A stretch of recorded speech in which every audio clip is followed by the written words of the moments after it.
आज मैं आपसे एक सवाल पूछना चाहती हूँ जिससे हम सब लोगों का जीवन जुड़ा है। कौन से ऐसे प्रोफेशंस हैं जिनकी जीवन में हमें बार बार ज़रूरत पड़ती है? Doctor, teaching, social service.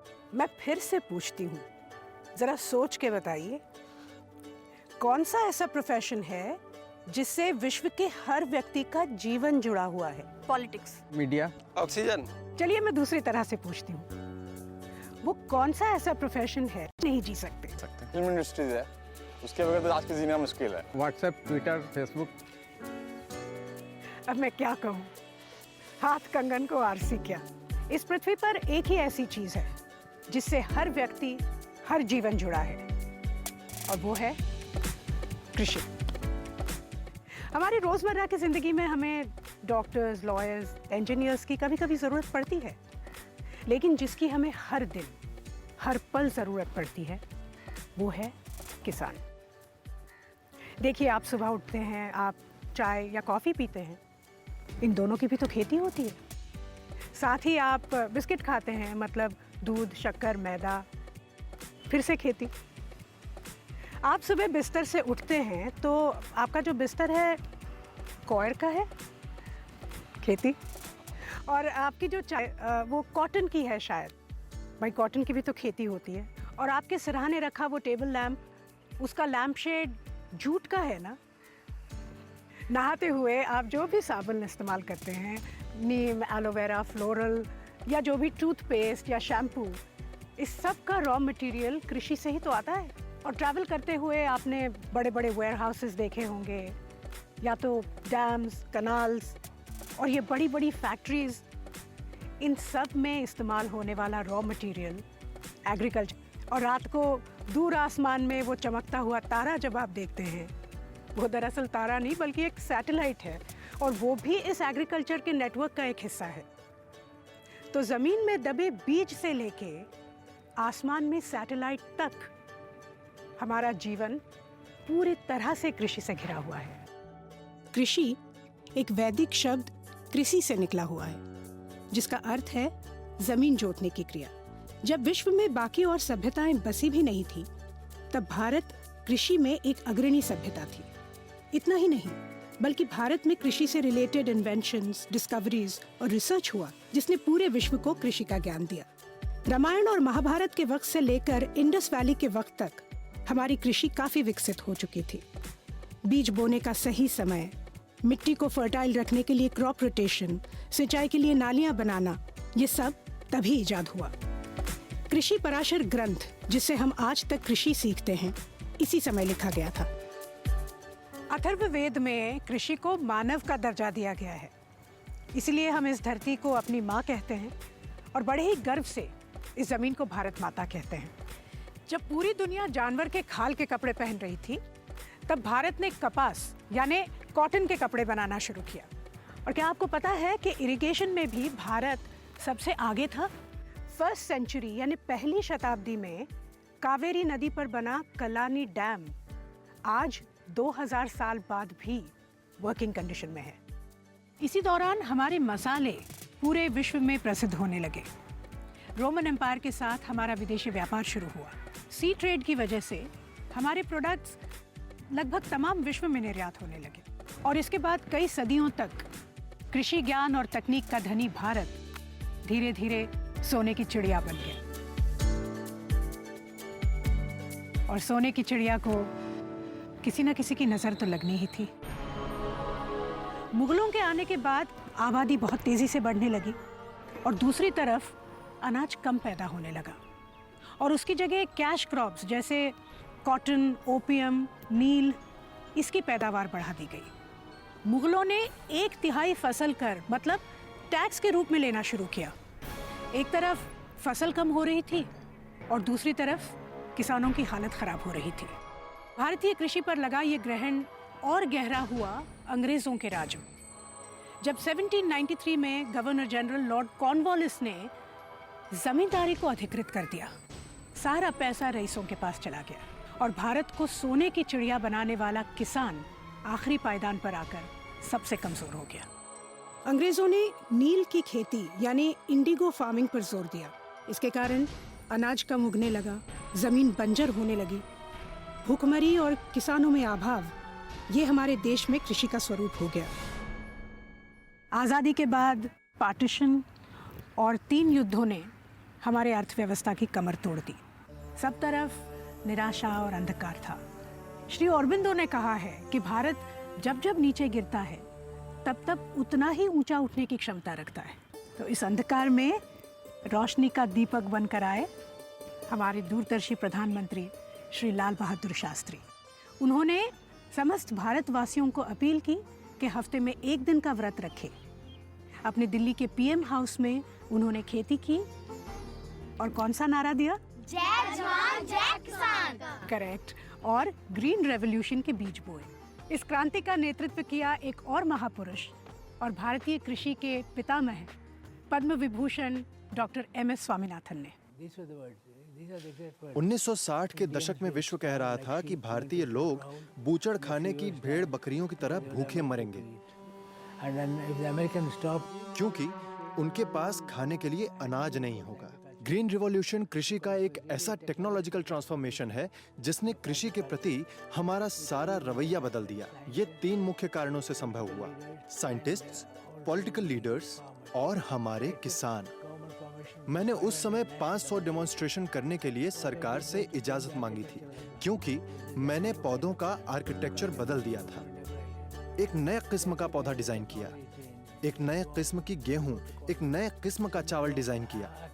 ये नई किस्म थी ड्वार्फ वैरायटी या सेमी ड्वार्फ वैरायटी। जब मैंने ये वैरायटी लोगों के सामने रखी, तब पुरानी विचारधारा के लोगों ने कहा कि हमारे किसान इसे स्वीकार नहीं करेंगे। लेकिन ऐसा नहीं हुआ, बल्कि उनकी गेहूं की पैदावार और इनकम दोनों बढ़ गए। और इसके अगले साल इस बीज की डिमांड इतनी बढ़ गई कि प्रधानमंत्री शास्त्री जी ने मुझसे पूछा कि ऐसा क्या कर दिया है आपने जो इतना बड़ा चमत्कार हो गया है। मैंने कहा, जो है आपके सामने है। 1968 में जब ग्रीन रिवॉल्यूशन का स्टैम्प रिलीज हुआ, तब विश्व के प्रसिद्ध ऑथर फिलिप डॉल्बी ने मुझको खत लिखा और कहा कि मैं यकीन नहीं कर सकता कि 5 सालों में भारत की कृषि की सूरत इतनी बदल गई है। 1947 में 7 मिलियन टन से आज हम 110 मिलियन टन तक पहुंच गए हैं। ये एक बहुत बड़ी उपलब्धि है। 210 million tons now is a major jump. Green revolution से आई क्रांति की वजह से ही आज भारत अनाज प्रोडक्शन में विश्व में सबसे अग्रणी है। एक वो दिन था जब अंग्रेज हमें दाने दाने के लिए मोहताज छोड़ गए थे, और एक ये दिन है जब फूड ग्रेन प्रोडक्शन में भारत दूसरे नंबर पर है। उसी अंधकार के दौरान doctor Verghese Kurien milk products और मार्केटिंग में काफ़ी एक्सपेरिमेंट्स कर रहे थे, जिससे प्रधानमंत्री शास्त्री का ध्यान आकर्षित हुआ। तो उन्होंने डॉक्टर कुरियन को एक चिट्ठी लिखी और उसमें लिखा कि क्या मैं आपसे आके मिल सकता हूँ। तो डॉक्टर कुरियन ने जवाब में लिखा, योर एक्सीलेंसी, यू वेलकम। तो जब शास्त्री जी अमूल पहुँचे तो आश्चर्यचकित रह गए। उन्होंने डॉक्टर कुरियन से कहा कि मिल्क के इतने प्रोडक्शन के लिए इंपोर्टेड जर्सी गायें और आर्टिफिशियल इंसेमिनेशन वगैरह चीज़ों की ज़रूरत पड़ती है, लेकिन मुझे यहाँ तो ऐसा कुछ नहीं नज़र आ रहा है।